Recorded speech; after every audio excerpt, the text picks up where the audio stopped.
Let me share with you a secret. Oftentimes when it comes to building strength, people look at a problem in the wrong way. What they do is they ask the question, what can I do to get strong? Ashton, what are you even talking about? Obviously, that's the right question to ask. If you're looking to diagnose why you're not getting strong, a better way to phrase the question is, what are the things I can do to not get strong? How can I guarantee that I won't get strong? If you create a checklist of items and then compare to what you are currently doing, you can start removing those variables which are not allowing you to progress in your strength training. With that in mind, here are my top 8 favorite ways to not get strong. Use this as a checklist to contrast your own life, your training, your nutrition, and then let me know if you have any of these problems. Number 1, you are not training hard enough. When it comes to strength training, we need to be training hard, especially with all kinds of training, but with strength training specifically, we need to be lifting enough weight. If you have been doing 40 kilos for the past 5 weeks, it is time to move up. It is time to go 42.5, maybe 45. You need to be pushing yourself hard. You're not going to be lifting nothing and then get super strong and all of a sudden have to not train any harder. You need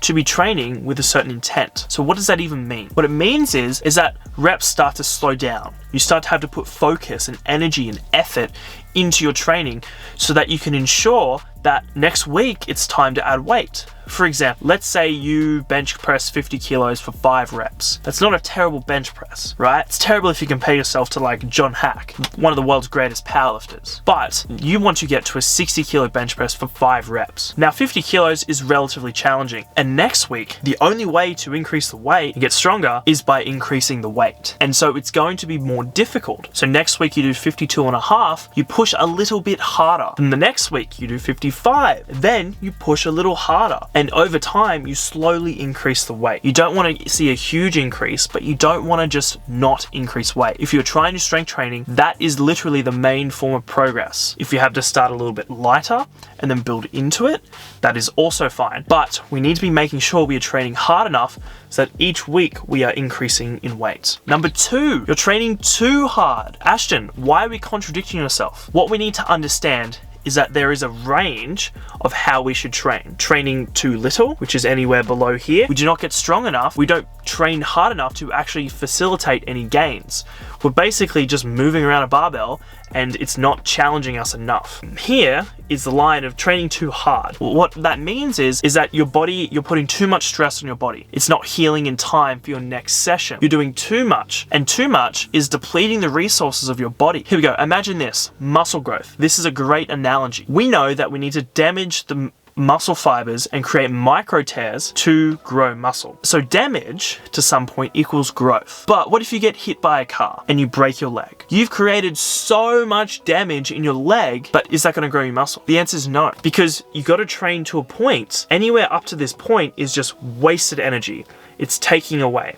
So for example, you might do this, these are made up numbers, everyone's different. You might do 4 sets of squats, right? And that gets you strong. That damages the muscle fibers and they're able to recover. Anything, let's say 6, 7 sets, what starts to happen is that you create more damage than what you're supposed to. And so the body is not repairing the muscle and making you stronger. It's trying to fix your joints. It's trying to fix your tendons. It's trying to deal with inflammation and get rid of chemicals, which are byproducts.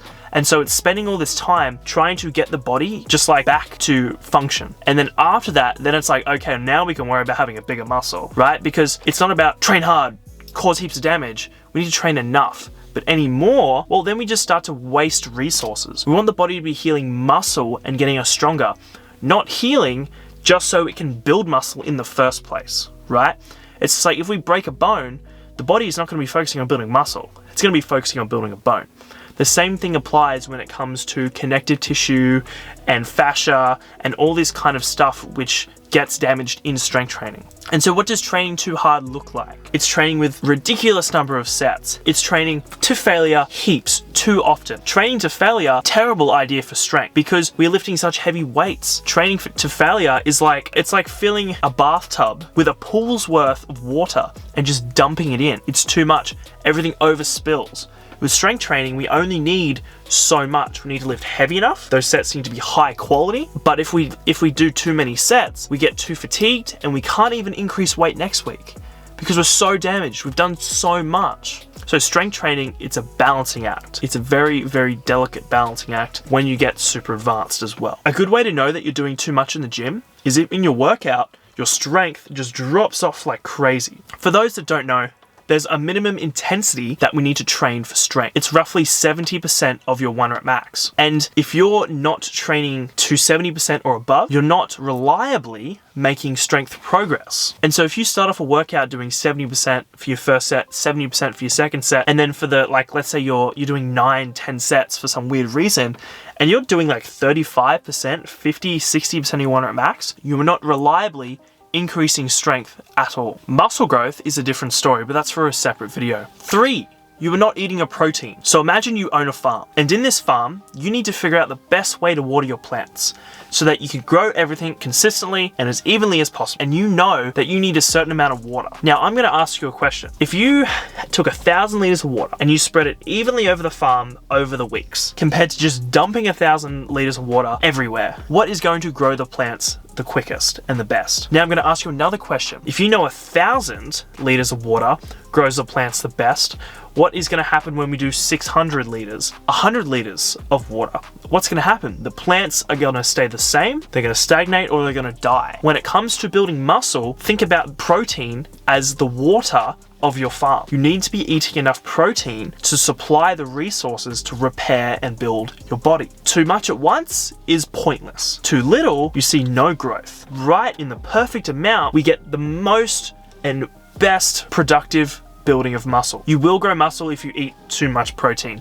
There really is no such thing as too much protein, but your body only benefits up to a certain point. Now, how do you calculate how much protein to have? So if you're in kilograms, take your body weight, times it by 1.4. That is the bare minimum that I recommend for trying to maximize building muscle. Now, the research has shown upwards of 2.2 grams per kilogram is the best for building muscle. So take your body weight, times it by 2.2. You can just do 2 and that will work as fine as well. But anywhere from 1.4 to 2.2, if you're in that range, your muscles are going to be growing and you're going to be repairing for strength training. Because repairing muscle, repairing connective tissue requires resources, just like building a building. 4, you don't sleep enough. If you could take any drug in the world, right, which made you better at getting results, better at building muscle, better at building strength, better at recovery, you can handle more work, you can do less work and get even more results. You'll feel good about the work you do. You'll be happier. You'll be less stressed. The list goes on. You would take a drug called sleep. Sleep is the ultimate anabolic steroid. For all my drug users out there, you're probably not a drug user, but drugs do not work unless you sleep. Because no matter what you do, the body has to recover, and it recovers in sleep. Drugs enhance recovery, but 1 times 0 is still 0. So taking drugs and not sleeping doesn't make sense. For strength training, think about this as well. The body, when you train for strength, you train what's called the nervous system. You teach the body how to fire muscle better, so that it can exert the most force. How else do you train the nervous system? Well, when you study, you're training the central nervous system, which includes your brain and everything like that, to store information. So when you sleep, it's like studying for strength. So you do the study in person, obviously by training hard, eating enough protein, and then you come home, you go to sleep, and you're basically studying for strength training. Sleep is critical for strength progress. It's also critical for muscle building. If you're not getting at least 7 hours of sleep, you are missing out on potential gains. All the sleep extension studies show that upwards of 8.5, 9 hours of sleep, going from 8 hours, has huge impacts on performance. If you are sleeping less than 4, 5, 6 hours, you are stunting your progress. And that is a great way to not make strength progress if that's what you're looking for. That's obviously not what you're looking for.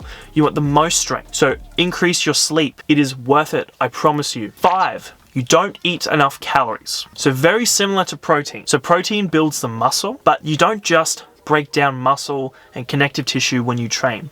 You also deplete your body's energy. Your body also needs a reason to prioritize muscle growth. If you are not eating enough to sustain your body's energy, it's going to focus on preserving energy and focusing on keeping your brain alive, your organs alive, your heart beating. It's going to prioritize its energy into keeping you alive as opposed to having big biceps and having strong squats. And so make sure that you are eating enough calories. at least maintenance. If you're cutting for a competition, you're probably not in my target audience for this video. And if that's the case, I hope you're working with a coach, because with the right coach, you can maybe maintain your strength. In all seriousness, to maximize your strength gains, you need to be in maintenance at least. What does that mean? It means you burn, let's say 2,500 calories, and then you eat 2,500 calories. Your body is at balance and is staying at least the same weight. If you're dropping weight and your strength is doing this, well, if you increase your calories, your strength might do this. That's literally it. That is the equation to diet when it comes to strength. I just gave you like 70% of what you need to know. Calories and protein. The rest, God, you don't even have to worry about that until like after a year of training. So making sure that you are eating enough calories, even if you're in a surplus, your body is like in hyperdrive, super what we call anabolic, so super building, super strong, super ready to start making strength progress. So being in a surplus and then building heaps of muscle and getting super strong is like the best thing ever, and I highly recommend it. 6, that's 7. Number 6, you skip your accessories. I'm sorry, my friend, but Bulgarian split squats are on your program to help you. Just think about that, okay? We're not here to hurt you. Maybe some of us are, but I'm not. I just want to see you succeed. Skipping your accessories is going to potentially stunt your strength progress. I say potentially because if you're a beginner, God, squatting 2 times a week, 3 sets of 5, get you fucking heaps strong. But when you get more advanced and you need to start, potentiating or phasing your training to build muscle, to focus on different areas of strength, accessories become a very important aspect of your program. So most of your strength progress comes from your main movements. That's about 60 to 70% of your results. 30% comes from accessories. And when you get more advanced, this accessory component becomes very, very, very important. And so do not neglect your accessories. They are the pinnacles of your program. It keeps you free from injury, it keeps you building more muscle, which is very good for strength, and can directly enhance your strength. So do not skip your accessories. Skip your accessories if you want to stay not making strength progress. 7, you're not training often enough. So imagine this. You do 4 sets of your squat workout. You're healed after 3 days. You could squat again and make more strength gains in like 3 days after you squat. And so why you not? If you squat once a week, imagine this, right? If you're watching the screen, this axis means like gains. So you squat, boop, oh, it dips down and you recover and boom, now your gains are higher, right? But then the level's off and then it slowly comes back down. Why is it coming back down? Well, because you didn't train again. So you train, your performance goes down, your performance goes up, and then if you train here again, what's going to happen is it's going to do this. And so your gains are going to keep going up. But if you just don't train, what's going to happen is it will bump up and then it will come back down to where it was. You didn't make progress. You just went up and then went back down. So throughout the entire week, you've stayed the same. You're not getting strong enough. Okay, so how do you fix this problem? Well, you could do more in your squat workout. You'll have an even bigger dip and you'll get so high. But as we just discussed, training too hard, it only works to a point. So you might be able to increase that by like 4 days as opposed to 3 by increasing by a couple sets. But you still have this problem where you detrain towards the end of the week. The best way to fix this problem is to add another squat workout. So instead of doing 1 week, 3 sets of 5, you do twice a week, 3 sets of 5. And so you dip, go up, and then as you're up, you do it again. And boom, you've made progress. And so training frequency is a variable that we can play with to enhance your progress. If you want to ensure that you maximize your lack of strength gains, make sure you train only once a week, never anymore. Now, a caveat to this is as you get more advanced, the weights you lift, this curve I just mentioned, we call it a recovery curve or a SRA curve, which means stimulus, recovery, adaptation. That's basically just a fancy way of saying, fuck, I'm under recovered, don't train. Oh shit, I'm recovered and now I'm even stronger. It's time to train. That's basically what a fancy way of saying that is. These curves get longer. And so there are guys who can only deadlift heavy once every 9 days. You run into that problem when you get really strong. And if that's the case, like this video didn't really apply.